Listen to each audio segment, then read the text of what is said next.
All right. Good evening, everyone. I'm assuming everyone we can't see is also attending. It is, what time is it, you guys? It is now 7 o'clock on the dot.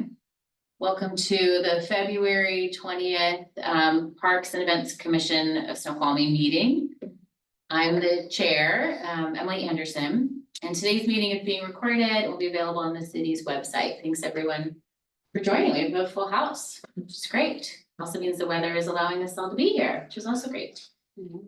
Why don't we go around and do a quick roll call, and let's incorporate introductions in that too, because we have some new names joining us. Why don't we start with the commissioners, just doing a roll call, and then we can kind of go around the table and do virtual introductions. So Paul, do you want to start off? Do you want me to introduction while I? Sure, yes, let's just combine them. Paul Swem, Vice Chair of the Commission, and I've been involved in this body since 2014 through ups and downs and peaks and valleys. So I've got a background in urban planning and technical writing and try to lend what funny ideas I can to the group. So yeah.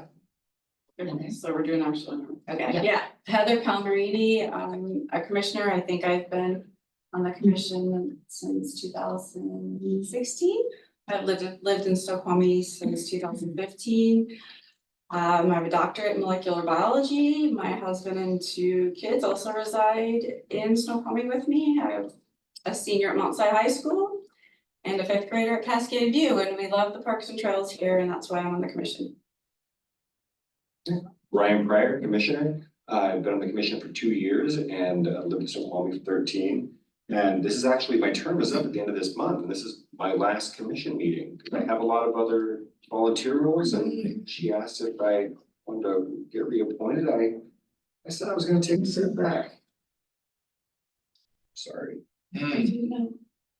I don't think anybody did. No, I didn't know. just delivered that. Very Oh, deliberate. that was- I'm gonna change you to the table. We'll take you back. I'm Jeff Hamlin. I'm interim Parks and Public Works Director for another month. My name is Scott Vermeulen. I'm a commissioner. Lived in Snoqualmie since 2002. So I've seen a lot of change in the community, a lot of growth. When we moved here, there was a sign that said future home of a pool. Up near the community center.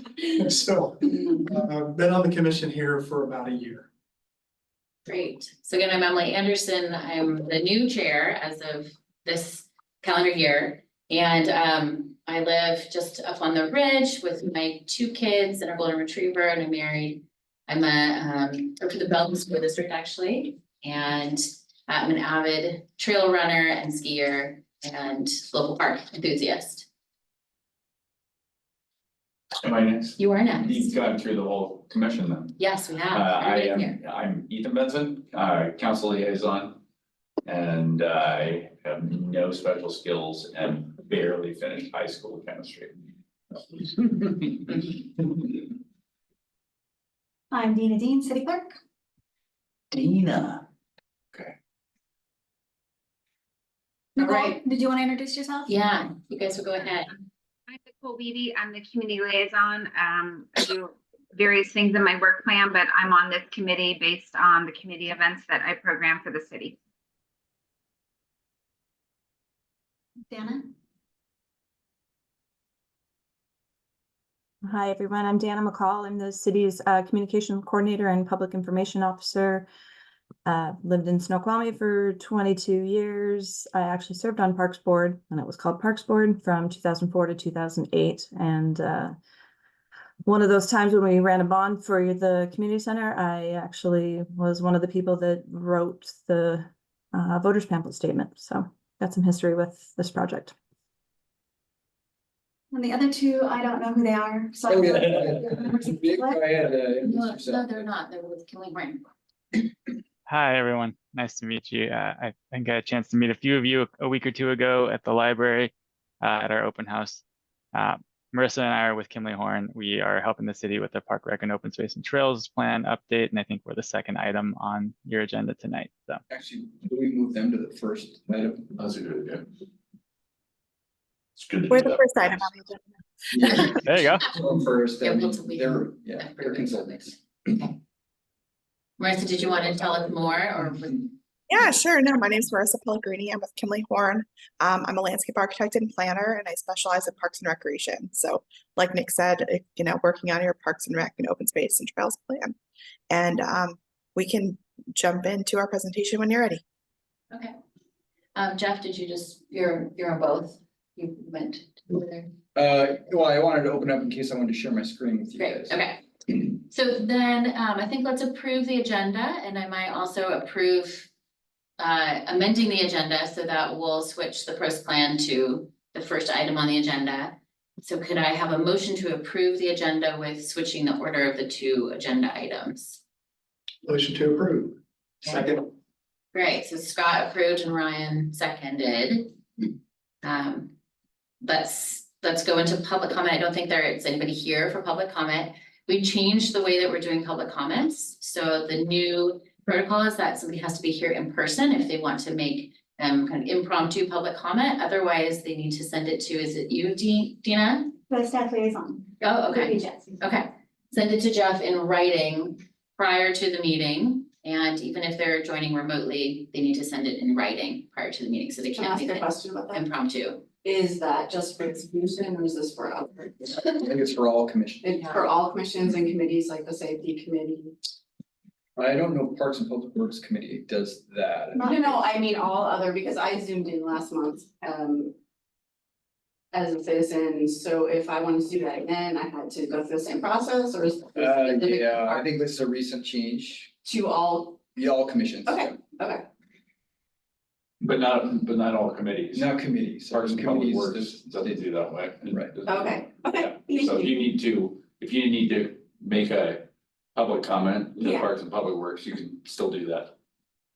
I think, what was the reason for this change? Was it stuff that was happening before? Yeah. Yeah. Right, yeah.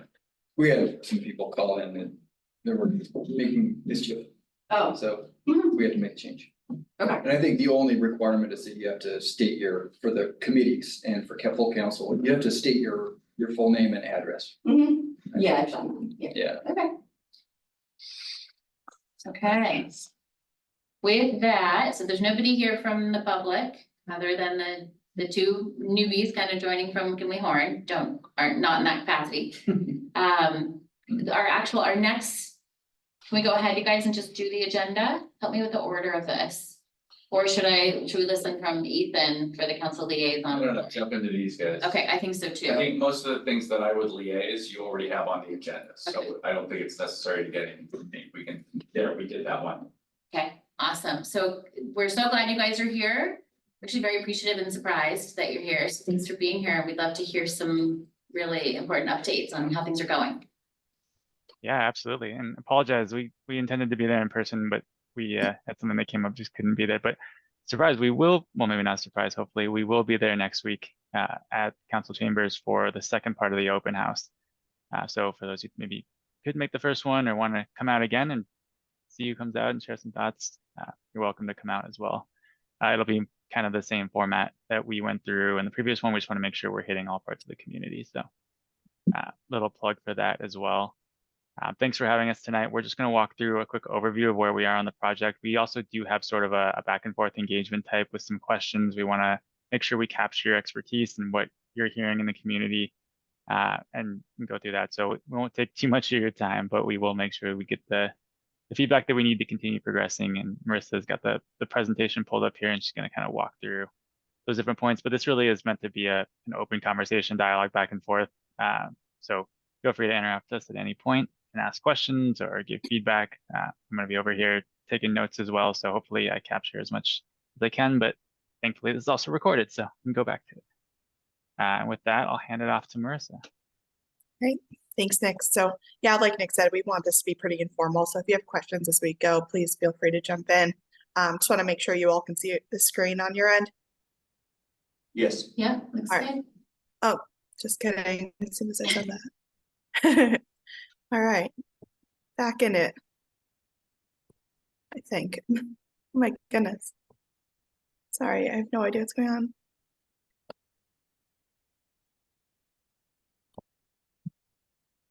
This is the weirdest thing I've ever seen. All right, well, we're going with it this way. Sorry. There you go. This'll work. So we've done introductions. We wanted to just walk through the project goals and processes. So, we know you're all very much aware of this project, but, our goals overarching at this point are really creating a comprehensive and compelling vision and direction for Parks and Recreation. We want to make sure that we're proposing various approaches for accommodating growth while keeping the fiscal picture in balance. And so with that, we'll look to understand potential partnership opportunities and funding options. We'll also look to strategically identify gaps and future improvements for Parks and Recreation. And then with that, kind of gain an understanding of what the current level of service is and what the desired level of service is, and if that is equitable, an equitable distribution of services throughout. And then finally, we're going to look at the big picture, right? So we're not just looking at these pie in the sky projects or ideas. We're going to evaluate the operations and maintenance and asset management components of this, of all of these as well. And so we'll create a CIP program, we'll create an operations and maintenance and then funding sources to really make sure you can then go ahead and implement this, this plan for years to come. And so we do have a robust project process that we've kind of boiled down to 5 key steps. We're about here at the needs assessment step. And so we had our project initiation. Now we're at the needs assessment. Like Nick said, we had a public meeting that some of you were at earlier this week, or earlier this month rather. And we have another one coming up on the 29th, which is really focused around needs assessment, priorities, what people want to see in the future of Parks and Recreation. And then we'll take all of that focus group information and all of that public meeting information and create our technical assessment. And so that will be identifying level of service, identifying visionary projects versus maintenance projects. We've done a full inventory and assessment and site analyses of all of the parks in your system. And so kind of using all of that information again to really culminate in these recommendations that we'll be looking to move forward. Then we'll go into our implementation plan, which will include understanding the different capital improvement projects and costing those out. And then looking at, like I said, funding options and how you maintain and operate those over the next, 10 plus years. And then finally, we would come back to you all and then council for adoption of the plan. So this is a very robust public engagement is part of this project. And so we're looking at utilizing a hybrid approach. So we want to make sure we have in-person opportunities as well as virtual. And so, as we alluded to, we have the community workshops. We also have virtual workshops coming up too. As I mentioned, we visited the park sites. We'll be advertising the QR code to the project website, and then also to utilize some of the other tools that I'll be talking about in a second at pop-up events. So existing community events or at the recreation center, things like that. And then obviously conducting stakeholder interviews like we are today. Marissa, can I jump in for a sec? Yeah, please. So one thing is that I just wanted to mention is we had that workshop a week or 2 ago, but it actually wasn't when the engagement started. We've had the project website up for, I would say, a month plus now, and it's gotten a lot of feedback. So I only bring it up because when we were at the workshop, I was actually walking through with I think it was the mayor, just through some of the feedback that we had seen. If you haven't seen that website yet, I don't see like a chat function here necessarily. Maybe that's some of the troublemaking that was getting caused in previous meetings. So we can send the link to that if you don't have it, or you can use, I think, the QR code that's on the screen right here. I think you'll get this presentation potentially. So either way, it takes you to the website, and there's a lot of good feedback. There's a survey and there's some different things to do. But one thing I would say to maybe take a look at is there's a map function that allows people to drop different points and comments on. And I don't know, Marissa, do you know about how many we have just by looking at it? It looks like 50 plus, but we haven't actually pulled the data yet because we haven't stopped it. Yeah, so we can pull the data at any time. I haven't pulled it though, but there's definitely more than 50 comments on the interactive map. And what's really neat about that function is folks can go in and comment on different parks or even trails, things like that, anywhere really, where they want to leave a comment, and then other people can review and give it a thumbs up or thumbs down. And so what you see is kind of, where public opinion essentially lies, which has been really neat on other projects, and excited to see the comments continue to populate on this project, certainly. Can I ask a question? We also, yeah, Yeah, please. absolutely. I'm sorry, I'm not sure if this is the appropriate time to ask the question, but the take the survey rectangle, did you design that survey? We did, yes. You did, okay. Is this the survey in which you're asked if the city you reside in, and then there are 3 parts, and it asks you which part of the city you reside? Is that the survey? That's Yes. correct. So part of the, yes, question number 2, I think, is about the planning districts. Okay, Or like I just got some feedback about that survey, and I wanted to share it. I've been asking just passing it out to people, and I actually did personally take the survey, and recently somebody told me that survey has too much information on it. They started to take it and they said there's too much information, like, get to the point. So you check a box, and I asked them to show me what they meant, and they said, well, you check the box and then you can check. There are 13 questions and there are all these other boxes you can check. So they failed to finish taking the survey because it was just like they didn't understand, what's the point? It didn't, so I wanted to share that feedback with you. I'm guessing that it's not just one person who shares that opinion. Yeah, absolutely. And I think, that's always the struggle, is making sure that it's short enough that people will continue to engage, and also long enough that you get the information that you need. And so, maybe we need to look at adjusting that to hit that balance a little bit better. I will say that we have gotten great feedback on the survey thus far, so people have been taking it. I'll also mention that, like, we're able to see where that drop off occurs. So if someone came in and, for example, answered the first 5 questions and then kind of gave up and was like, I'm out of here, and didn't answer the rest of the question, we can see that too. We haven't seen a big drop off as of right now, but that doesn't mean it doesn't exist, or people just in general have kind of looked at it and just have said, forget it, I'm not doing this. So maybe we will revisit that and try to simplify it a little bit. At this point in the game, we can certainly do that after workshop 1. We can kind of close that out and then put up a new, maybe more simplified survey to get new information, or easier, something that's easier to participate in. So that's helpful feedback. Thank you. How long is the survey generally I'll tell you in a minute. to take? So Ryan's gonna take it. Yeah, I think it's like 13 questions, but yeah, like it was mentioned, there's a lot of like, do you have a need? How much is that need met? And so that's where it gets slightly cumbersome, I would say. Is that, we want the feedback, right? But it does take a little bit of time to answer. I would say it takes I wonder what 4 minutes. population of people are more likely to take that survey, people who have a lot more free time on their hands. I mean, I took the survey and I'm like, this is getting to be a bit much, but I had the time to take the survey versus say my spouse who works 18 hours a day, and so.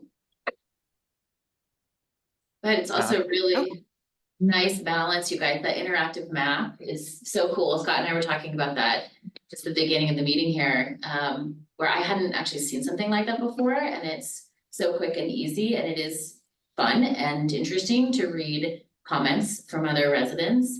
And then that budget tool is also cool, and a different way of looking at kind of how to prioritize what's needed.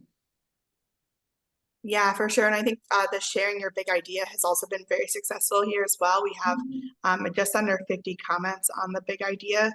And then we've had about 80 people respond thus far to the prioritization with the budget tool. So there's definitely, people taking it and participating. I think we can definitely look at simplifying the survey, though. That's good feedback. I can imagine this is on mobile. I have a Yeah. big question for you, but I want you to go ahead and finish Yeah. what you were presenting first. I started it today and I dropped it. Yeah. Perfect. I think we're almost done with the presentation and then we're gonna launch into Yeah, that. we're super close. So we were just Okay. mentioning about the different tools on Social Pinpoint, and then we'll be able to do. We're doing social media campaign as well. So we have some posts that go out on social media on the different cities platforms, and as well as some like quick polling tools on social media as well. And then obviously, like we talked about, we're able to facilitate transparent Q&A. So that's really it. Now we're going to jump in at the focus group. So by all means, if you have questions, please fire away. Marissa, go ahead. I just want to know about social media. Can you be more specific? What sites for social media? Yeah, so we've been providing marketing collateral for Facebook, Instagram, X, or Twitter. I believe that those are the three that we've been looking at. And those have been advertised on the city's parks accounts. Yeah, they're all city-run accounts. There aren't separate accounts for the project. Right. But just a comment first, thank you for being here tonight. We appreciate you bringing us into this process. The interactive map. So I spent a lot of time on there. Great information, fun to go through. So I'm curious, are you able to tell unique users? Because there's somebody that wants garbage cans everywhere. Is that one person or is it a lot of people that want that garbage can everywhere? Are you able to kind of dissect that? Yeah, so on our end, on kind of the back end of the website, we're able to see all of the usernames with all of the comments. And then even when it comes to people who have visited the website, we're able to see visits versus unique users. And so we are able to see all that info on the back end, yes. And then second question, this survey, the interactive component is attracting people that have current maintenance issues. Are you able to extract that and pass that over to the Parks Department? We can do that, yeah. So we have review and editing power over all of the comments. And so what we can do is potentially, yeah, take down the comments and send the email address or contact information to Parks. I think one thing that, we run into is, we don't want to take down too many comments, but definitely passing the info along to the appropriate staff would be. Yeah, I'm not asking you to take it down. I think the comments are valid for how we design things going forward. But those comments represent a current need where somebody is saying, we need somebody to come out and look at this. And that's something I think would be great to forward over. Yeah, Okay, yeah, I'll go through it and make sure we do that. Whenever we do get comments on the big idea or anything like that, I get an email for that. So those do get directed, but you're right, the map comments, I haven't gone through it in too much detail. So I'll make sure to forward that on to the appropriate staff.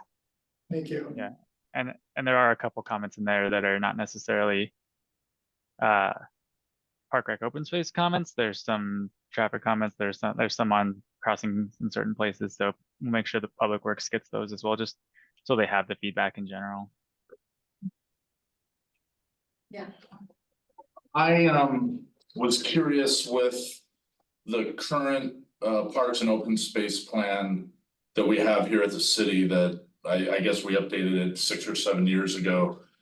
What role is that playing in what all the works that you have going here? Are you basically throwing that in the circular file and starting all over again? Or are you importing content from that into the updated plan? I'm just curious to know how that's serving, whether it's a comparative view or if there's some juicy content in there that be used and carried over into the work you're doing on this. Definitely. So we're using that as a baseline. And so what we're doing is we're reviewing all of the existing planning documents that exist for the city to make sure that we have a good understanding of where we're starting out. The previous master plan is obviously one of those sources. And so when we go to look at creating short-term, mid-term, and long-term recommendations for this plan, we are certainly revisiting the recommendations that may or may not have been implemented on the previous plan to see what has been accomplished and can kind of go away. and what needs to get carried over and maybe what needs to get revisited in terms of it's not relevant anymore or growth has occurred and it's just not the right move at this point. So along with staff, we're doing a similar focus group meeting like this with staff, and it's a little bit more in depth, and we will be revisiting a lot of the recommendations and kind of main broad strokes of the previous master plan to see what we want to carry over and what maybe we want to revisit. Okay. Yeah. Great. So next up would be, when you guys say the next workshop, I think, was at the town hall on the 29th. Is that what you're referencing? Yeah, it's at the council chambers. It's an open house, similar, same format actually to the one that we did at the library just a couple weeks ago. And so we'll walk through, we'll have all the same feedback that was given. So, you know, people who attended that don't necessarily need to attend again unless they want to see other feedback. But the goal is to capture, you know, as much of the community as possible. And we just want to make sure that we're making the workshop and making ourselves accessible to hear feedback. So. Sounds great. That helps us get the word out too. Yeah. So we do actually have a couple of questions for you all as well that we'd like to walk through and just kind of get your feedback. Again, we won't take too much of your time tonight, but wanted to dig into a few things that would help us to be able to progress the plan further. Yeah, so like I said, we have some focus group questions. They're not meant to be like bulleted like they are. It's really just an informal conversation, but it's divided into a couple categories. So quality and importance, perceptions and of access and opportunities, funding, and then kind of big picture moving forward vision. So I guess in terms of quality and importance, what do you feel Snoqualmie residents are adequately served based on the quality and quantity of parks provided by the city? And do you think there's anything that needs to be addressed, you know, more in depth, or maybe there's inequality in terms of, you know, where parks are or what's in those parks? And again, maybe I'll just really quickly, just not everyone has to respond to every question, open conversation. We'll try and gather as much of the notes as we can. So don't feel like you have to come up with an answer to every question or anything like that. It really is to try and get some initial feedback from y'all. I think what we've discussed before is how lucky we are with how many parks are available to us within the city of Snoqualmie.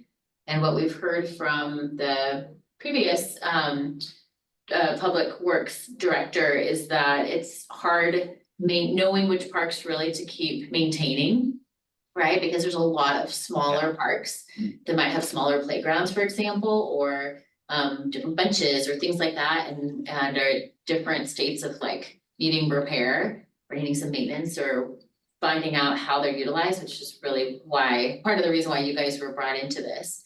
But I would say we've spent a lot of time talking about how incredible it is that we have all of the parks that we do. And then it's also like, what is the next step? Like, what can we do about that as both as a commission and then at the kind of the broader scale for the city?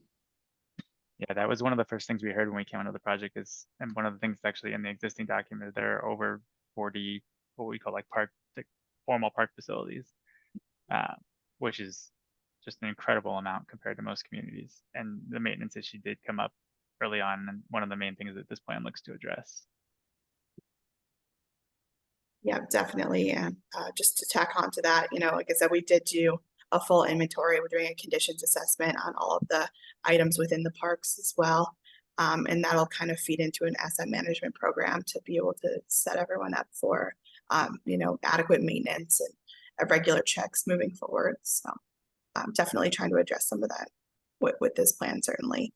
I guess, what do you feel is the most important function provided by Parks and Recreation, and why? And that could be anything between, you know, events or obviously different amenities within the parks, or, you know, what parks serve in terms of the city and residents. We have to pick one. I can type quickly. Are we asking about the function of that arm under the city, the department? Yeah, the full system. Yes. Okay. So the whole. Certainly, operation and maintenance. Yeah, that would be my list, my top of my list too. Anyone? Yeah, other thoughts? For the parks or for the trail system, then we get Well, into for- signage, which we talked about last time. The events are really important. That's why I have a hard time listing a number one. Number might be just overall general maintenance and upkeep and And operating. those both kind of fall under safety. Sure. Yeah, like you think of the zip line and the time that it took to get that repaired and I'm Sure, yeah. not complaining or anything, just there's a focus as far as something breaking down and having to be repaired and you know, things break. So, and I was gonna ask you too, going back to your first question. I know that we've in the past had quite a bit of discussion about, I call them tot lots, maybe as planner speak, Marissa, maybe you use that term as I got well. you. Yeah, the small parks in the city on the ridge, mainly in some of the different neighborhood pockets have very tiny, I don't know if you passive recreation, you know, maybe there's a horsey for a kid to play on, that kind of thing, and trying to figure out how to repurpose what I call tot lots. And I'm assuming that's part of your assessment is figuring out what we can do with those or not do with them. So. So we'll be looking at all of the different park sites and then kind of evaluating the programming and essentially the needs and the level of service that we want to provide. And so if there is kind of a gap in service, for example, maybe we'll look to try to implement some certain, you know, passive recreation, for example, or other kind of programming within the sites that already exist. And like you said, you have an abundance of park sites. So that will be a definite focus of ours moving forward, kind of in that technical assessment piece of the project. I have a question, and maybe this you can answer, Jeff. I'm not sure who can answer it, actually. The abundance of small parks on, I'd say, Snoqualmie Ridge, they were put there by the developers. Yeah. And so for how long did the developers, did they pay to maintain those for a certain amount of years? No. So was it approved by the city of Snoqualmie to have so many small parks, or? It's part of the master plan. It was part, so, It's required, I think, right? It was. required, okay, it was required. As soon as they built them, they handed them over to the city. Okay, so was there, I mean, it seems to me, why would you put there are a lot of small parks, that's one of the top two reasons we moved to Snoqualmie Ridge. Population ages fluctuate, why wouldn't you want to maintain all of those small parks that, you know, ebb and flow, why they were put there? And I'm assuming that's why a lot of people moved up to Snoqualmie Ridge. I think the question, not so much wanting to maintain, but how to prioritizing which ones to maintain, kind of in what order and It's kind of- the cost It's of keeping them all Yeah, it's a big, safe and. it's a very big expense, and it's one of the things that Parks is looking at, well, Jeff would be able to talk to this better than anybody, but you know, they break down over time. Right. If you look at Riverview Park over here that was just replaced, not a cheap replacement at all. I mean, it's a fantastic park now, but that one, was that one from like the 80s? Yeah, that old wood structure was Or- 90s, or I was think it- it says built in the 90s, yeah. Okay, so I guess I'm just curious as to why you'd put so many little parks around there if you knew that at time X it would become a burden to financially sustain. Well, you know, I mean, if you've got the park for, you know, 20 some years before it has to be replaced and it was conditioned with the developer to put that in. I mean, you gotta have the parks, you know that, you love the parks, right? There are a lot of parks up there, yeah. Yeah, there's lots and lots of them. Well, you know, we just got that survey about demographics in King County. And I think Snoqualmie has the highest percentage of youth of Yes. any of the, you know, the need for parks is Yeah. heavy. Yes. And Right. that's the way the city was structured. And the reason part of the reason that we need so many parks is that we built so many parks. Or we had so many parks built, right? Folks move into the area because there's so many parks. And those are the kinds of people who want a lot of parks, Right. right? So, but yeah, your point that the upkeep becomes expensive is totally true. And one of the things that has been a topic of conversation is, okay, what do we do with this tot lot or that tot lot? At this point, it needs to be fixed. Does it make sense to fix it, or does it make more sense to repurpose it? But again, you got Jeff Hamlin right here. Yeah, so this is a topic which is constantly on our minds. And it to be a little bit wonky, we call it, it's level of service, right? So, and this goes for all aspects of public works. What does the community want, and how much is the community willing to pay to maintain this level of service, right? So what they would like, is more, but what they want to pay is less. So we're always kind of in that tug of war between how much staffing can we keep, and how much how much budget can we utilize to maintain our parks. We try to be as efficient as we can. I think we are pretty efficient. We've gotten pretty good. Like, we've added a few more people, 2 more people than our where we were at just 2 years ago. So, we're fully staffed at this point. We will be as soon as we get 1 more person, and I think we're able to maintain it. And that is within the confines of our budget that we've established. Now, if people want more parks and they want to pay for it, and there's enough pressure from the community, the council says, yeah, I think we need more service. We need to we need to up our service for these parks to maintain them better. And we do that, and then we're all for it.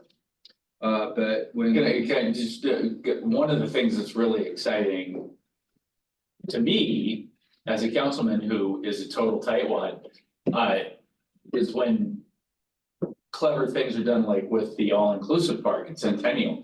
That is a ridiculously expensive park, like crazy expensive park that we could not afford to build in Snoqualmie because of how extensive it is. But through a lot of, was it mostly Larry White that tracked down the funding for that? initially, yeah.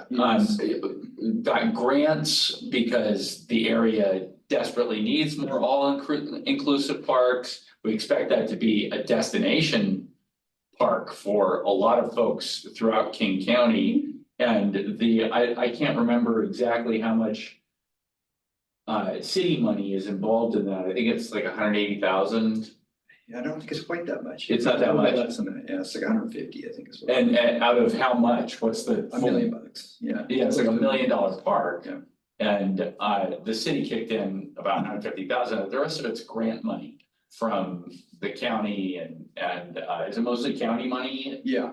And so when they do things like that, I think, man, that's a really smart way to go about getting the parks replaced and refurbished, because the value that we're gonna get out of that rebuilt, it's enormous. I mean, because it's the park that it's replacing is, I want to say, not even a third the size of the total park that we're gonna get in return for a city investment of 150 grand. So those kinds of things are really exciting to me, and I will be completely honest, that when I see that, and I see, well, we also did an all-inclusive park at Riverview and we didn't get that. Was it because we missed? Was it because we didn't have somebody championing getting grant funding for that? Or was it because we'd already gotten so much grant funding for the other park? I'm not sure, but that's something that I gotta follow up with to find out. But yeah, but some of the other ideas that I've heard about replacing some of these parks with alternative uses, they're still parks, but don't require the same amount of upkeep as replacing the park as is or putting in something more elaborate.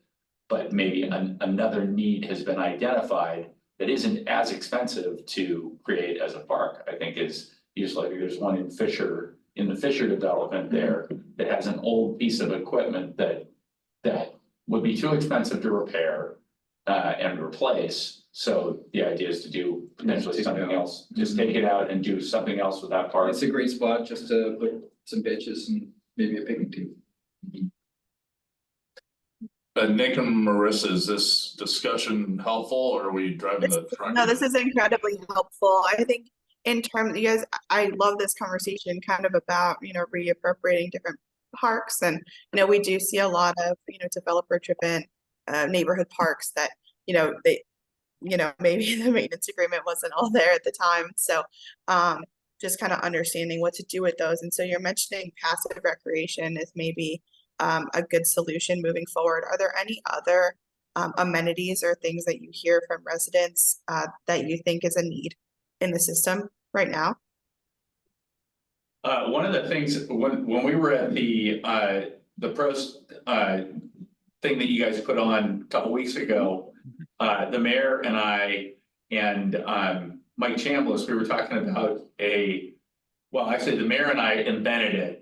And it's an incredible plan where all over the city, you've got these stations with QR codes where you can, maybe you get to this station, you gotta do 20 push-ups before you move on. And there's a trail and it tracks your time. And there's a ranking system that all gets recorded among all the citizens that go ahead and do the different loops that they can do from park to park to park around the city.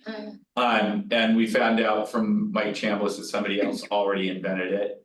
And it exists. Do they have that? Yeah. Well, but that was like an old school version, but you go around and It's you do invented workouts. by Catherine Ross. Like a park horse, so park horsify the tot lots with a park horse feature. So we were imagining Centennial, where there's that track that goes around Centennial. You could do a little one in there. There's 6 different stations and you go through the park and you gotta do these. It's like the parks version of Peloton. Yes. Where you're Yeah, competitive against other residents. yeah. You just wouldn't have a sweaty 25-year-old telling you what to do. Yeah. There we go. It has potential for sure. But apparently it already exists. But I would love to see something like that. So get on that. I remember this conversation. Does it have the part where you have the annual race where everyone comes out and competes? Because that was We talked about that. big We part. talked about doing monthly challenges, like who did the best in the April challenge and, get on the, and then you can average it out over the year, figure out who the champion of the year is, that kind of thing.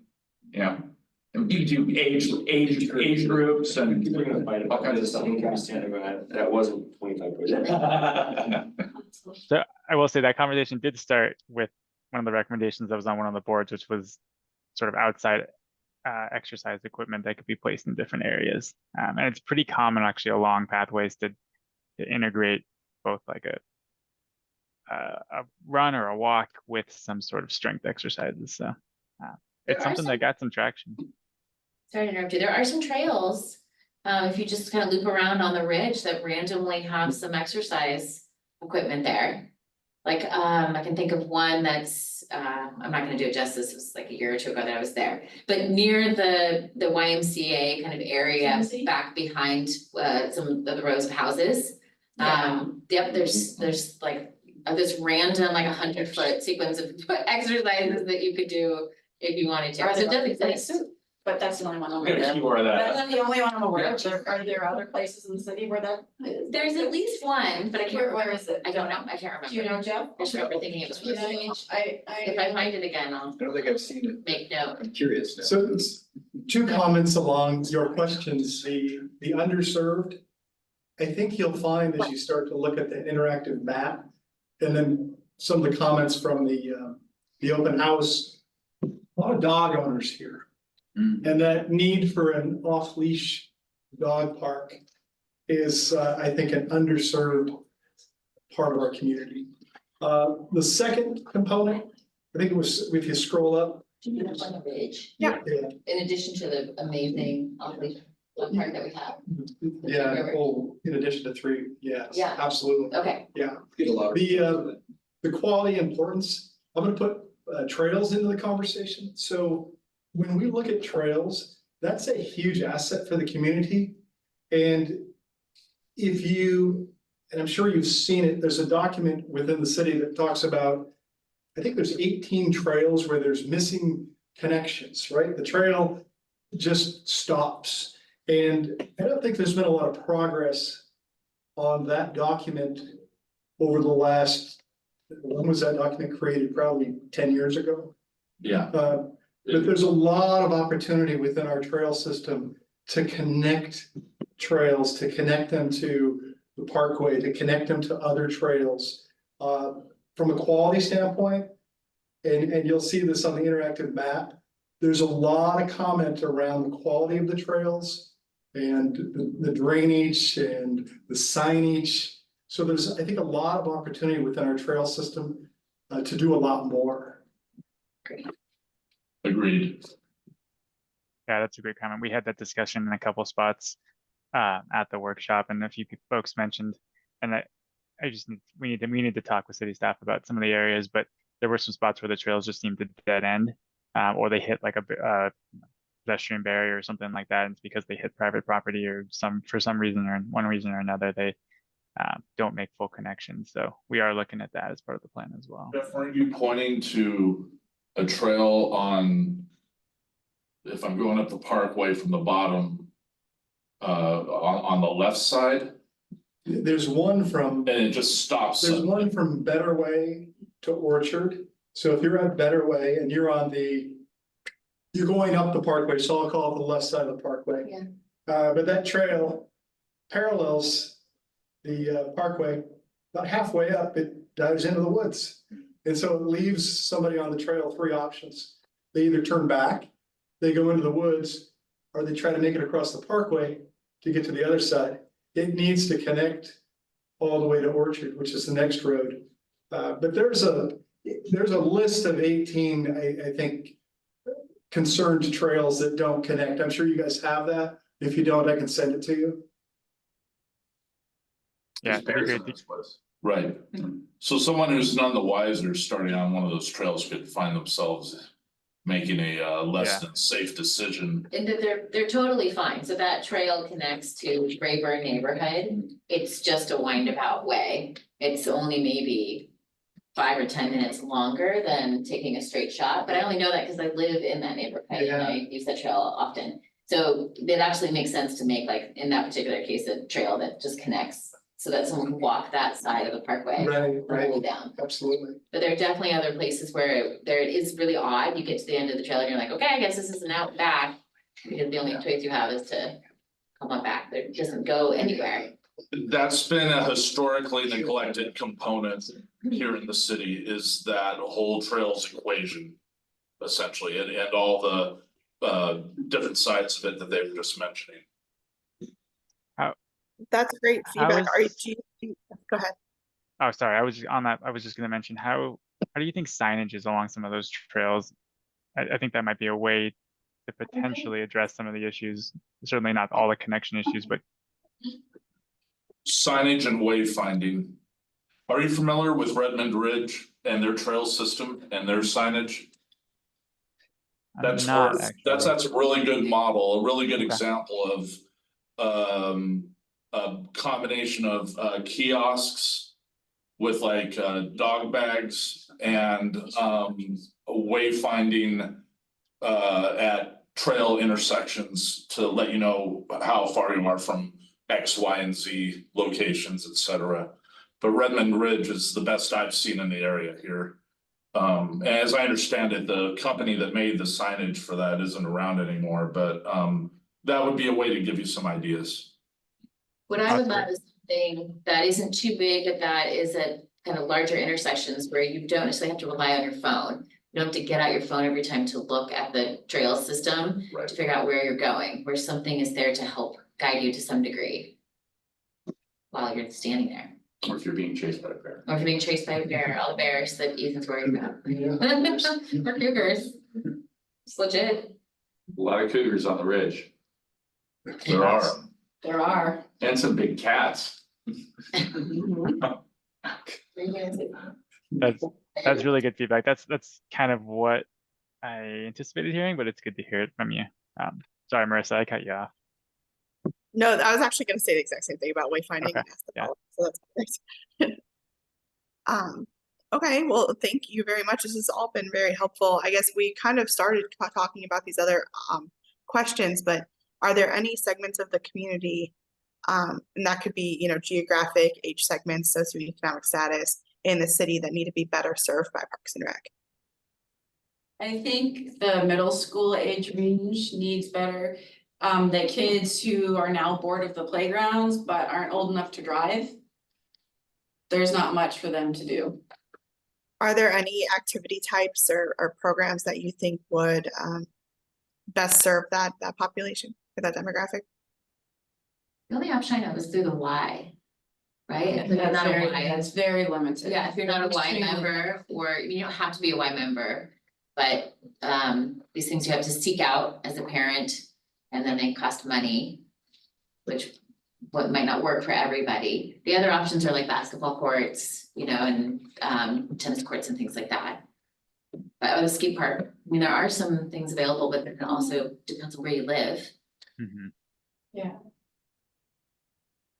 Yeah, but that is definitely a, Basketball courts, tennis courts, skate park, what else for that age range? yeah, it's tough. So does this, okay, you're talking about that middle school age range, you're talking about these things. Now, the community center / YMCA, can this be part of that discussion? Since this. Well, we Park are talking City- about parks and how they serve the community. So Okay. it would seem to me that's open season. Okay, so I recently brought that up during one of the YMCA open houses, and they do have, it's new, twice a month, I believe, Wednesdays, their tween group, I guess they have. And they are trying a workout. I found it interesting that the limit was capped at 15 participants. My kiddo was actually sick, I really wanted him to go, but maybe it's something that will take off and maybe not, but I thought that was great. So things like that would be great, through the YMCA Community Center. Yeah, that's helpful. We might try to do like a focus group or you know, at least advertise to maybe some of the school districts or PTOs like that to make sure that we're getting maybe some more formal or some measurable feedback from youth. I think that would be helpful, or at least, you know, parents with you know, families of that age. I feel like that would be great. Would you guys be the ones to do something like a facilitated bike ride, you know, or like mountain bike ride with teens or preteens on the trails, or like ideas like that, that maybe are outside of the Y? Would the city run those? What would that look like? We did talk a little bit with Dylan at the first workshop about some city-run programming and what that would look like. And I think someone mentioned it earlier, it might have been Jeff, that just some of it's related to demand and people asking for those types of things.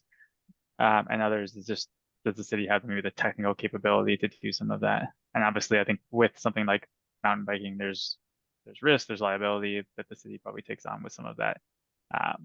So I think there's some discussion to be had, but in general, there was discussion about, yes, the city doing some potential programming of different, whether it's sports or, like you said, a mountain bike ride or something like that. I think those are all discussions that are open for this conversation for sure. Okay. Well, in that capacity, we're gonna keep moving things along, just to be cognizant of time. Yeah, absolutely. Definitely. So I'm gonna leave it up to you guys. You have these next bulleted items. Did you wanna run those Yeah, by I think us? we really want to go to the vision for the future. And so I feel like we did touch on some of these other things with our previous conversation also. So what do you believe is the most important opportunity or challenge facing the city in the next 10 years? And then also with that, if you can share your big idea. And the big idea is really there are no financial limitations or anything like that. What would you want to see in the future of Snoqualmie Parks and Recreation? us to share those now, or should we get back to you? Do you want You to can always get back to us. You can That's get back to us completely as well. fine. Yeah. With that question, what's the best way to reach you guys? Should we go through Jeff Or Dylan. or You can Dylan? get through Yeah, Jeff or Dylan. Dylan, yeah. Yeah, Dylan's leading the project, so he's probably our best point of contact. Yeah, he's just out this week, but he is, yeah, he's probably the best one to receive that kind of feedback. Or, I mean, we can, honestly, you can email to us directly. We'll be putting everything together, and we'll provide our information as well. So however you'd like to reach out to us. Well, I'll throw one thing in. So we have historic downtown Snoqualmie. And then we have the Ridge, and that divided the community. And now we have the potential for Mill Pond, which is gonna further divide the community again. So when I look at the big picture, some of it's already out there. When we look at the proposed Riverwalk and River Trail. What's it? River Trail. River Trail. We've abandoned the River Walk. Oh, River Trail, excuse me. Great idea though. But then also connecting a pedestrian bridge that could go across the river and have parking on the opposite side, because parking is an issue downtown. And that would also connect to Mill Pond. So if I'm looking 10 years ahead, I don't want a city that is further separated. I want a city that's more connected. It's a That's great a good point. point. The access over there is challenging. Yeah. The roundabout and that one, trying to bike or walk on that part of the bridge, yeah. Are you looking at connectivity, but through trails and the multimodal opportunities between the different parts of town in the long range? We are, so we're looking at the trails in terms of the network and the connectivity, and then the opportunities for regional connectivity. And then we're also looking at like a network between parks as well. So, yes. All right, great. Well, like we said, if you have any other ideas or you want to share your big idea or think of anything else, please reach out to Dylan and he can pass it along to us. Otherwise, yeah, I think that's probably the best bet is to reach out to Dylan. But yeah, does anyone have anything else for us? We really appreciate your time tonight. No, we kind of took over your meeting, so thank you for having us. I think Thank you. we've all really appreciate you guys being here. Thank you so much for a lot of clarity and a lot of food for thought.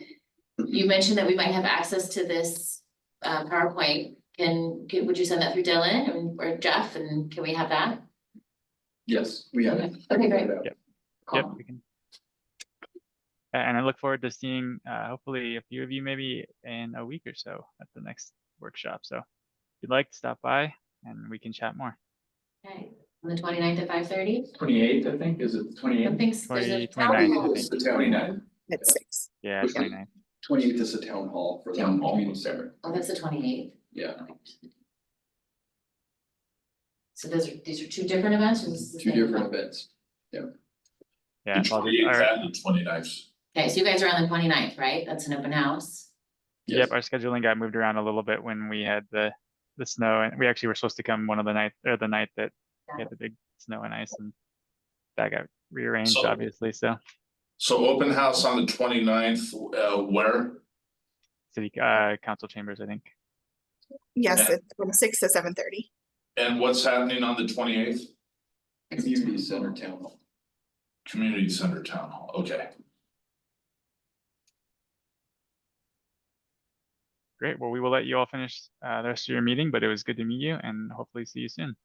Yep, thank you. Thank you very I- much. Thank you. Much appreciate your time. Thank you. Thank you. Better leave before we ask any more questions. Did they say they were forwarding the PowerPoint? Yeah, I got it. Okay. we will get Oh, it. wonderful, that'd be wonderful. It's the 3 a.m. Oh, I thought of something. Okay, write your thoughts down. I think we're gonna move on Yeah, for now, we'll move on. unless somebody has something really, really pressing that they wanna add to this conversation. Okay, so next on the agenda is the council liaison report. Ethan, I did that. you're done? Yeah. Okay, I wanted to make sure you had everything said that you wanna say. I was gonna talk about, I would have talked about this Prost thing, but I feel like we hit it hard and I would encourage you guys to come to the next one as well as the town hall for the community center. That's on the 28th. That's on the 28th. And is that Thursday? Thursday? No, that's Wednesday. No, that's today's Tuesday. Yeah, it's Wednesday. Today's the 20th, right? Yes. Yeah, so Wednesday of next week is the I'm saying Dave's in a good mood. It's the town hall, Yep. is the town hall, and then Thursday would be the 29th. which is the open house. The open house. Okay, Yeah, And it's 7 o'clock in the evening. what, On the oh, 28th. I have from 5:30 to 7:30, so clearly that's old information or not. Well, that's what it shows up here on mine, so maybe Dana's on Dana. it, she could tell us. It's on the calendar on the website. But it shows up here at At 7 5:30? o'clock at 7 o'clock. in the 7 o'clock. gymnasium. Yeah, 7, and At then the the lodge. The pros, one on the 28th. Yeah, yeah. and the 29th I is think it's at 6 5. o'clock. Can we ask the same question 30 times?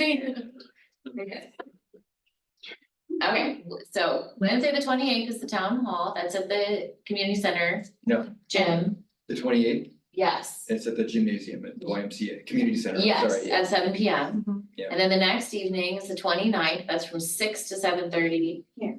Here, at council chambers, that's the Kinley Horn, That starts at 5. 6. just at 6. Oh, really? Okay, mine shows 5, alright. Maybe you're setting up at 5. Perhaps, maybe, so maybe more than they were, okay. Didn't want to do that. Okay, all right, next on this agenda is the all-inclusive park update. Oh, okay, so we're almost done.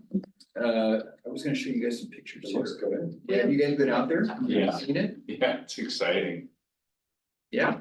Well, then I don't know if I really need to show you pictures of it, but, I looked on the city website yesterday just to kind of look at the latest. And I couldn't find any updated pictures, and I haven't driven by it in time, so if you have a picture of what it looks like here, yes. that was taken on Friday, I think, Thursday or Oh. Friday. And so today they are putting in gravel, and so the piping is in and the gravel is going down, and if you show up there probably the next 2 days, you'll see that completely leveled off with fresh gravel. And then they'll be putting in the new turf on top of it, so by the end of the week, we should have mostly completed park, and I think the fencing is next week. So that's not weather dependent like Riverview was. Not at this point, now that we've got the gravel down, it's, Okay. they're gonna start actually doing a cleanup on the parking lot's been kind of a mess because they've been tracking mud around it, but I mean, they didn't have a choice. And we've been kind of putting the pressure on because they're a little bit late on the project, but you know, they've been fighting the weather. So they're coming along, they're doing good work, that's one nice thing, they're a little slow, but they're doing good work, and we're pleased with the quality of the work. And the installation of the playground, so it's coming along, and we'll have that, I'm hoping, completed by the end of next week. And I think we'll be getting a grand opening on the calendar here fairly soon. Yeah. Did we approve those Seahawk Action Green Tower coupons? Yeah, well, I don't know, I'm not sure if that had anything to do with the decision, but it might have. Yeah, we did. I Yeah, we like it. voted Yeah, on we that. like We it. voted on it. We were in an action green mood that That's night. right, action cream, I can see it. My eyes, Yeah, looks good, I think so. great. We got another. Okay. Is that something we should just look for kind of in the newsletter, look for an update for a ribbon? Ceremonies or- Yeah, you know, we'll send it out. Okay. And what is the expected date that it's gonna be open? We don't, Jeff, we don't have a date yet for the ribbon cutting, but one will be, we will have one, we just don't have a date yet. Do we have an expected month? Oh, yeah. We were thinking, late March, early April, give or take, kind of on, depending on weather and activities going on in the city. I think when we get to the checklist, that's when we can kind of make a, Yeah, you know, determination. So I'd say by the end of next week, we'll be probably doing a punch list with the contractor. And so at that point, we'll know within pretty good certainty when they'll have it completed. When you mean checklist or punch list, you mean like of last minute That's to what do we go items? through it and we bring it out. We just look Make at sure. every little thing and say, fix that, fix. Drywalls, ding. Yeah, okay. everything. Yeah, so we end up writing a big, what we call punch list, and then as the contractor works through it and finishes each of those things on the list and checks it off. Cool, okay, exciting, looks really good. Okay, I don't stop sharing. Stop. Okay, so Alright. let's hear from Nicole. And then I know we have at least one thing for future discussion that we want to talk about. I'm wondering before we move into the event realm, Deanna's on the call. I'm wondering if there's, Deanna, were you here for a specific reason? Yeah, Deanna is actually, she was gonna give the, a brief update on the community center, the results of the. Thank you. Yeah, and I think that was So one of the. just tell us which one of us you want us to go first. Dan and I are friendly. We don't care. We aren't gonna fight. Deanna, did you guys want to, decide. you were gonna give an update on the open houses? Yeah, I was just gonna thank all you guys for showing up. It was great to see you there. Glad we got those name tags on you. We had about, I think, 80 people in total who attended the two. I can share you. I kind of did a little snapshot of, I know you guys saw we were handing out exit surveys to folks, so we did try to compile the data, and all the raw data has been sent to council too, so they can see the input. So here you go. This is compiled. So just a quick snapshot. Of course, there were more than just those questions. Those are just ones that were a common theme about the people really liked the open houses for the ability to connect and talk to the elected officials. They liked the posters. They liked to help them understand the design concept better. Questions and concerns that were common were refunding and the relocation of the courts, parking, cost to use, time frame. And then this was the big pie chart is the scale of how they ranked the enthusiasm for the project. So you can see about 85% was scored as 7 or above, with 66% of the responses saying gave it a 10, which was build it already. And then we have as I've already talked to you guys about, we have the upcoming town hall at the community center gymnasium on the 28th at 7 p.m. So we're hoping you can help us spread the word, but we'll be doing a big social media push this week and early next week to remind folks that they have another chance to come out, ask questions and learn some more. Dan, I have a quick question on the town hall.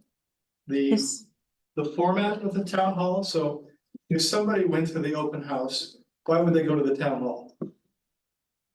It's a chance to just even stand up and ask your questions if you want, type of event. So, people might have questions that they don't feel like were answered, and maybe they weren't able to attend the other two as well.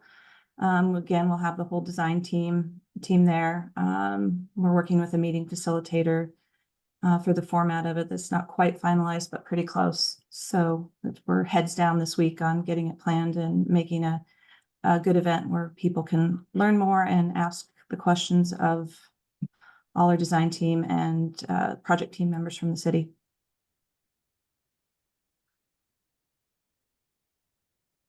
Great. Okay. Thank you. Hope to see all of you there. Thanks. Thanks for all your work on this. You're welcome. Okay, Nicole. Okay, so right now I'm just working on planning for the year and all the things that go into that. What we're for the first community event that we'll be having will be the egg hunts. So you were talking earlier about ways that we can engage the teens or the tweens, and it's always a difficult age to program, but it is very necessary. A partnership that the city has with the Snoqualmie Ridge Homeowners Association is a teen flashlight hunt. And that will be Friday, the 29th of March. Easter's a little bit early this year. It's prior to spring break. We're moving that from Community Park up to Jeannie Hansen because of anticipated construction beginning for the splash pad. And so that's on the Friday night. Then on Saturday, we do the little kid egg hunt. I think I've ordered 13,000 eggs, and the hunt goes off at 10 o'clock, and those eggs are gone in less than 5 minutes. And that's at Centennial Field. And then I work with a partnership with the downtown merchants, and then they do an egg hunt downtown from 10:30 to 11:30.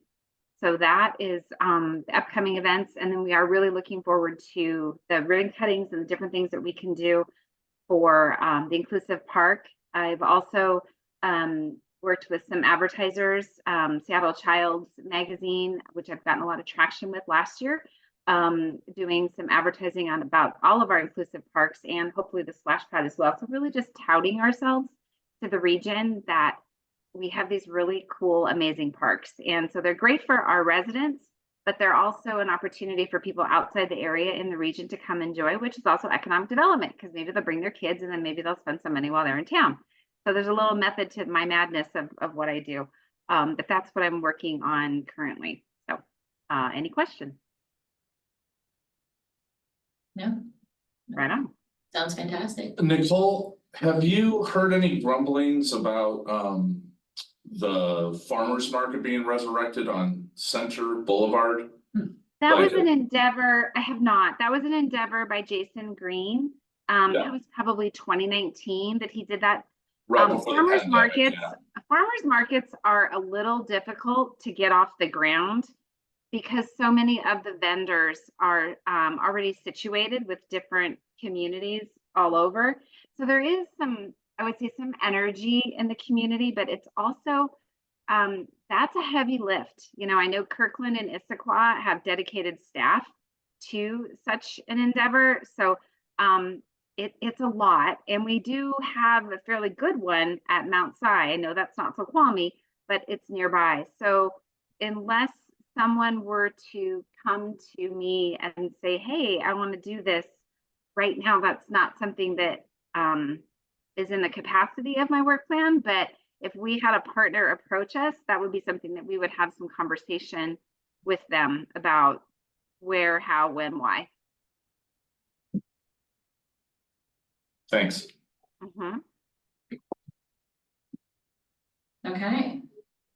All right, so for future discussion or items of commissioner interest, it sounds like we had a question come up about how to broach topics for the agenda. And so it sounds like it'd be helpful to review that again. In the future? We can either talk about in the future or I want to be respectful of everybody's time here, but I also want to kind of clarify something that seems like it was understood or miscommunicated before. Just make sure that we're on the same page. I do have a question about time. I sense that there's an urgent. Not for me. No, I know, not from you, but are there time limits to these meetings? I feel as though. Well, we have staff, city staff that are Open, working. put in a long day. Right. You're not paying for, we're not paying for my time because I'm not an hourly. I know, I'm just person, trying to understand because like, Um, long ago with different staff, time wasn't an issue, but I'm getting a feeling that it's more of an issue as a recent staff turnover that, so I'm just trying to understand, like, Yeah, is we there a have- time limit to these so commission we gotta be meetings? careful not to burn them out. We don't do too much, but. Oh, so what is the time limit? Well, Someone- I'm salary, so. I think it's 7 to 9, right? Is it- or- Yeah, I think so. I think Yeah. it's an hour and a half. Or 7 to 8:30, is that what it is? I think so. I think the goal last month was to be done by 8:30. We went over a little bit. That's my understanding, that we tried to wrap it up by 8:30. Yeah, I think there's value in knowing the agenda flow, definitely. Yeah. Yeah. Yeah. So the question, is this an appropriate time to bring up this question that's already come up? Okay, how to go about getting you the agenda items, Jeff? From what we understood last time, if there were council member or commissioners, excuse me, who had something that they wanted to talk about the agenda, they would email me and let me know by the Wednesday before the meeting. Mhm. I would then compile them and send you an email of agenda items. And I think where there's confusion is what happened with the items that I sent you and where they are listed in this agenda, because the items are not the same. Like I did ask Emily to put OMC expansion project update Mhm. and it didn't show up on the agenda, so I was, It showed up on, it did not I saw show it up on the on the email. agenda. Yeah, so the question is just the email that I sent you is not reflective of the agenda here. I assumed that things would be covered anyway, okay. but I think it would make the commissioners feel better. Oh, I if- see the missing link. So If it goes, so I everything, didn't send that to. Well, it Ina is To included. send that. Okay, all right. That was my bad then. okay, All right, So is it, I'm learning. can I ask you a question about that or just About what? the OMC expansion? Sure. Okay, I just to clarify, what does the city need to pay to have that completed with? I feel like I've heard different numbers. I've heard Paid and 30, what completed? the expansion project. Oh, What, okay. I've heard 13 million, I've heard 30 million. What's the right number? Well, currently, at the stage of design that we're at, our estimate is $31 million. 31 or 31.9 million. Is the total cost. 32 was last, the Yeah, 32 was last I heard, yeah. 31.9. And there is no, that is not. It's not final. It's no. not. I expected that, I expect it to go down a little bit, because. But there is no money to cover that $32 million. There's a lot of money. Yeah, for what's the that. difference? So what's No, the, yeah. what's the difference? That's what I'm asking. What's So what's the What, city I wanna know what the expecting? gap is. Yeah. What the So there shortfall was is a, as it there was a stands. slide Yeah. at the, and it's available on the website, but Okay. it shows we have essentially we have $18 million in the bank. Right, not in the bank, we have 15.6 in the bank, money that the city has saved up. And is specifically for this project. We have, I guess, a commitment from the YMCA for $2.2 million. And then we have a $1 million grant from the county. And then I think we have another $500,000 that we were appropriated from the CIP. $1 million, I thought that was 4. I thought it was No. two.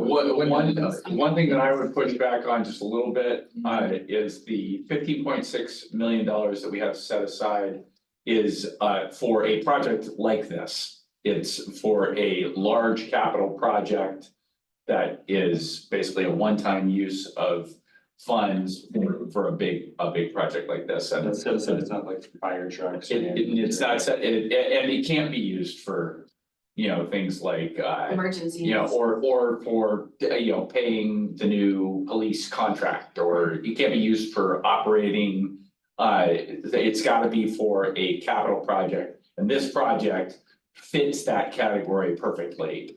It doesn't mean, this is the only place that I would push back, that this is the only project that could possibly fit those $15+ million.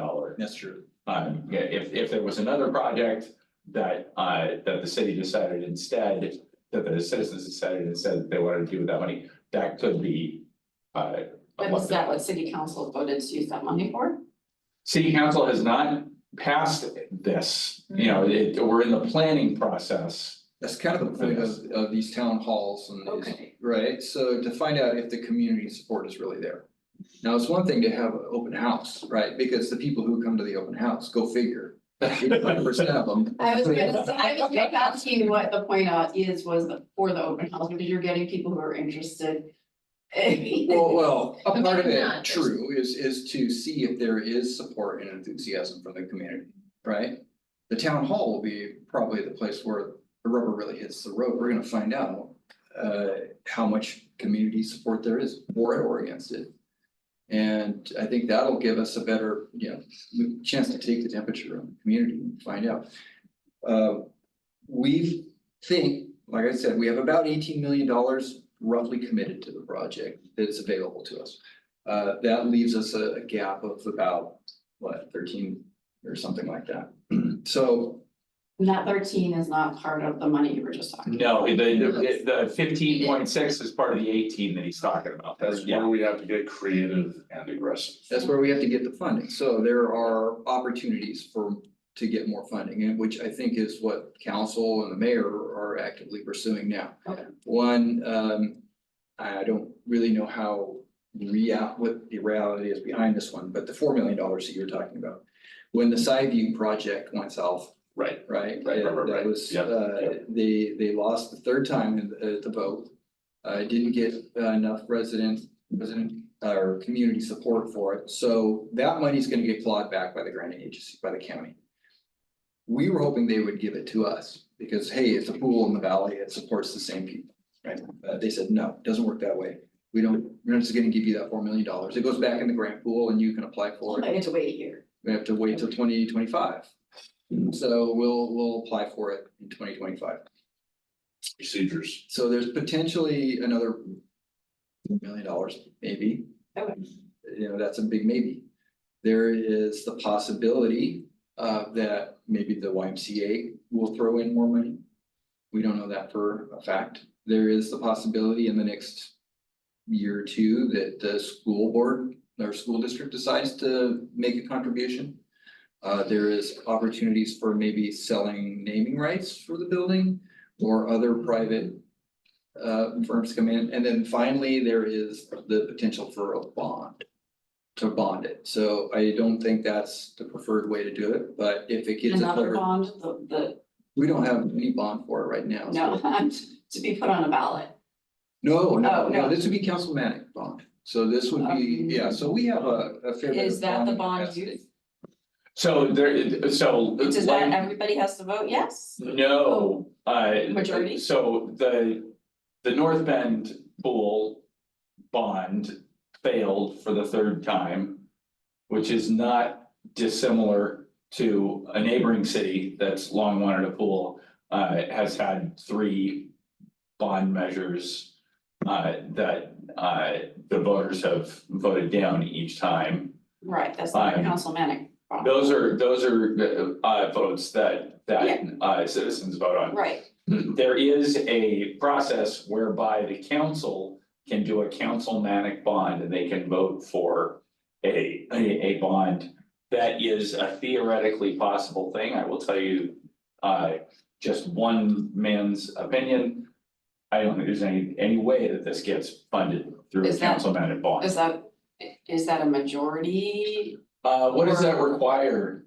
Would that require supermajority Simple or majority. simple majority? So 4 out of the 7 Right. would have to vote in And favor. certainly it would have to be, we would have to get more funding and that would just be to bridge the gap. Okay, Right. yeah, just curious. There's also the chance that we can get a legislative appropriation from the state at the end. They've already signaled to us that they're gonna give us, but they wanna be last money in, right? That's kind of their thing. It's like, hey, here we come with the bucks, you know, and they're gonna shake Yeah, hands that's and get the votes. what's the saying? You wanna be the last money in, so that you know, basically you're a big hero. Yeah, If you come in with the money in the last minute. Right. Yeah. So if we bond, if we do councilmanic bond, there's multiple different types of bonds. We can do like lines of credit type bonding, which might be good for us for flexibility. We're looking at that.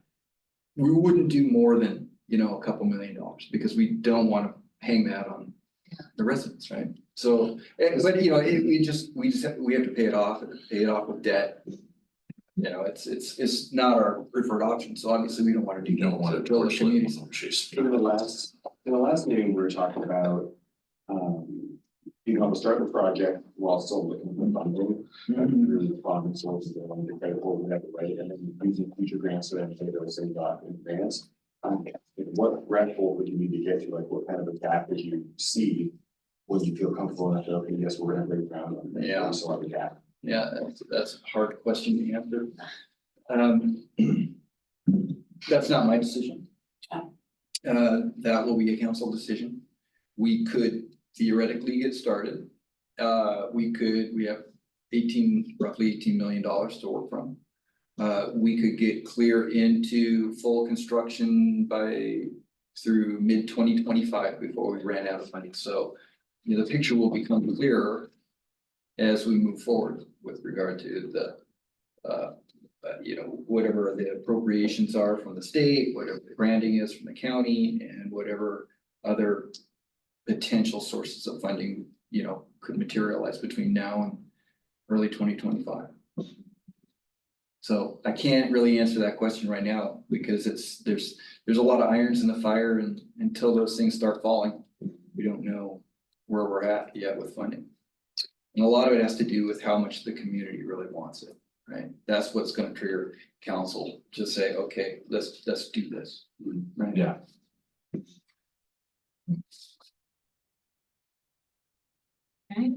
Did this resolve what you brought up about procedures and, Yeah, I think so. I think Okay. it was just a missed email. okay, Yeah, it seems like there's just That was one, my fault. one extra step Yeah, of forwarding Yeah, the. so when I next, get you know. that, so I got it, and I was like, okay, there's the agenda, so I kind of getting ready to talk about those, but I didn't forward it to Dina to put on the agenda and send out to everybody, so I will actually be smarter about it next time. We can get excited in sometimes- March when it all yeah. flows beautifully. And sometimes between the two of you, when you're discussing it, a project's in the middle of,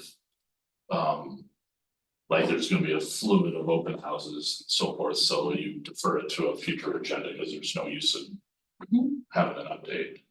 Yep, so if that happens, Jeff, you can take the lead on that and be like, we'll table this. Like if I ask about something and there's no update for us. Yeah. Let us know. Yeah. Well, I why can we're always not gonna give talk you about that. an update, even if it's, I don't know yet. but- Yeah, okay. There you go, that sounds healthy too, so it sounds like we'll leave it on the agenda and then you can say, there's nothing new here for this Tell you agenda exactly. item. Yeah, that's a good way to We'll defer. move it on. So, we feel heard, everyone has their voice. Okay. The fish shaking. So anything that anyone can, wants to add now for future discussions to talk about in March? I think we're gonna wanna know what was discussed at the town hall, some information gleaned there, I think so. okay? And then that's probably incorporated with any additional updates on the YMCA expansion project. Mhm, So town hall updates / YMCA mhm. project updates. Potential date for ribbon cutting and celebrating the all-inclusive playground. Anything else? I have to think of it now, it's just. Probably won't be here. I'm out of town next. Okay, Maybe any of the events, we want an event do you need to update. email me to Maybe I have to make let it me know? official. Yeah, So I don't get in trouble. so I have to come. So the next big event that Nicole was talking about was the egg hunt. Which will be shortly after our next commission meeting. Yeah, that's right. For next month, I know you were talking about permit applications for the community center, turned in by March, so that way it was grandfathered under certain. Yeah, for the energy code updates, yeah, we want to get it in before the energy code updates kick in. So maybe just add that talking point to the agenda item that, ready to be submitted or not. I'm sorry, what was that? Oh, the Permitting for the community center. Oh, that would just be part of the community center. Yeah. permit submittal. So it's on That's agenda item. deep in the weeds. It is very in the weeds. Yeah. But Important talking, and I think Like a it's just an important talking point for if it doesn't happen, then the cost get a lot bigger. yeah, True. Fair enough. it's gonna happen. We've got it. We're about ready. We're probably gonna submit it early. Did you say this is your last meeting? Yes. Okay. I don't So remember we're meeting a that. ceremonial. Yeah, I don't think we've approved the sign off. That's I don't right. think you're stuck here for at least another month. Or until replaced. Yeah. When I replied, I did say that I'd be happy to attend some more meetings to make sure there was quorum. Yeah, so Well, what actually- are some next steps? Do we have somebody lined up? Do we pull Ryan out of bed so that he's here? Do we know? Recruitment's been posted. Okay, cool. But that is important for our March meeting because we all three need to be here. So I won't be. Yeah. Okay. I have no plans. I think it's, I may try to zoom in, but I may not. I may be on the road and fully AWOL. Yeah, I might start having a lot of conflicts with the meetings, so I'll keep you up to date, but Okay. 18th. it's. let's do our best, right? We're all working busy people. Keep us posted, and if we need to cancel, then what are the options to reschedule if needed? Is that just a total pain and not likely to happen? Usually If you just can't make defer it, to the next just one, defer it. right? You would have to schedule a special meeting, Yeah, okay. follow the notice procedures required by the LPA. And I think special meetings, it's one topic that usually commands that meeting. Has to be It's posted. topic driven and not necessarily, oh, we didn't have a meeting this month driven. Right. Gotcha. Oh, okay. Okay, so one thing we haven't done yet is approval of the minutes of last month. I want to make sure we do that. So There are minutes. right? there from They weren't last. included. Oh, okay, it wasn't on the Oh. agenda item, so we, Yeah. then on the agenda, we don't have to worry about it, great, I just don't wanna miss anything. So, our next meeting will be, correct me if I'm wrong, Monday, March 18th. So commissioners, if you have anything for that agenda that you wanna add, please send it to me by Wednesday, March 13th. I'll get it to Jeff. Jeff's gonna then forward it on and it will really flow well. And if there's nothing else, you guys, then do I have a motion to adjourn tonight's meeting? I make a motion to adjourn. Well, yeah, yeah. I make a motion. Oh. Be useful with your time, please. Right, Brian makes a I motion. make a motion. Do we have a second? May I second your motion? So you may I cry on your shoulder? Brian, thank you so much for Thank everything you've you. done. Absolutely, thank you. We may see you on the 18th. Well, I mean, I think